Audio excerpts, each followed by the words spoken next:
There is underwear, and there is lingerie, and it is a shameful understatement to call lingerie just sexy underwear. It is an enhancement of the woman's form. It is the slinky gown that cuts a seductive silhouette, as severe, or as dainty, as the woman allows. It is the breast lifter that long ago was made of whalebone, revolutionized earlier this century with underwire, and now evolved into cups that push breasts in and up, with ease and comfort. Erotic lingerie is an age-old tool for seduction that has reflected the era's definition of sexy and helped women transform from working woman, or mild-mannered wife, to a mistress of sexual magnetism. Erotic lingerie is imperative to the erotic arts that we will partake in. It is, in its most classic role, the catalyst to seduce a man from sofa to bed. It is the visual and tactile framework around a woman's body that serves as an instrument for arousal and enticement. And sexy lingerie is the last article of clothing to drop to the floor.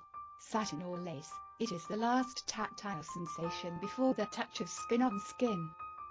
But erotic lingerie does not need to start in the bedroom.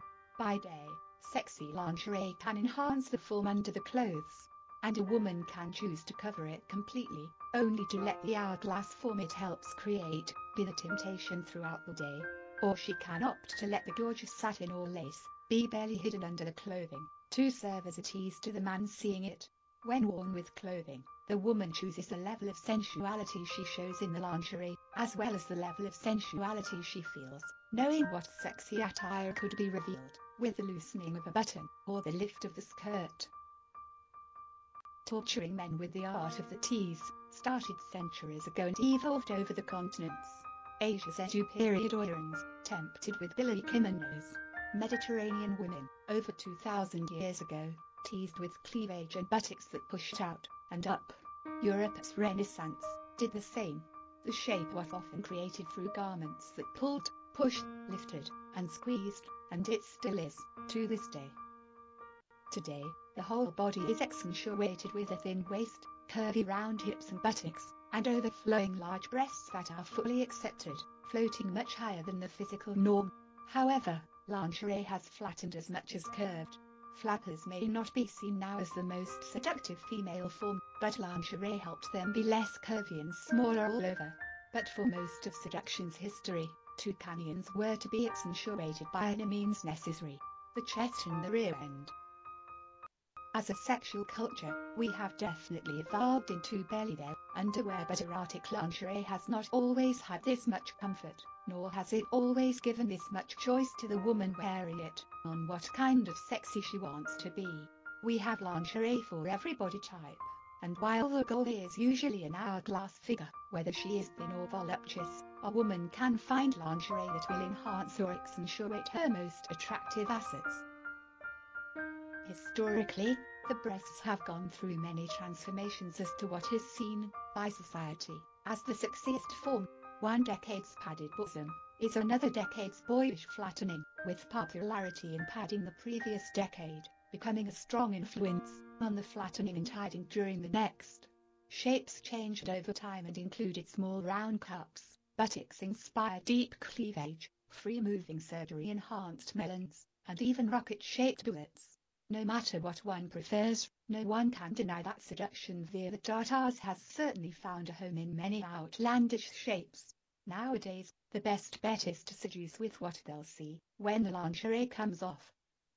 One usually thinks of the chest as the first stop for the tempted male's eye, and it often is.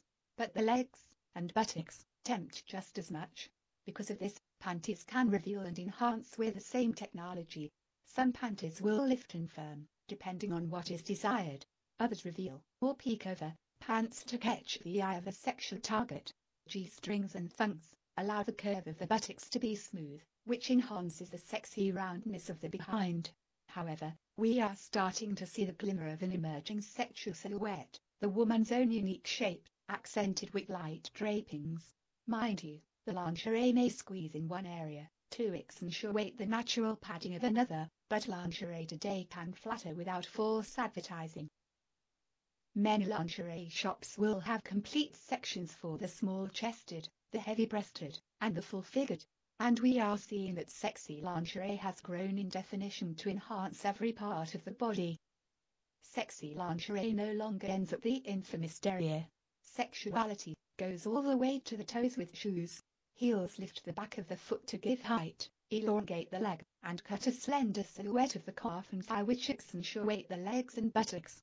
Shoes are often a neglected part of the ensemble. We're indoors after all, but to truly create the erotic figure the woman aims for, the shoes do the walk. That goes with the talk.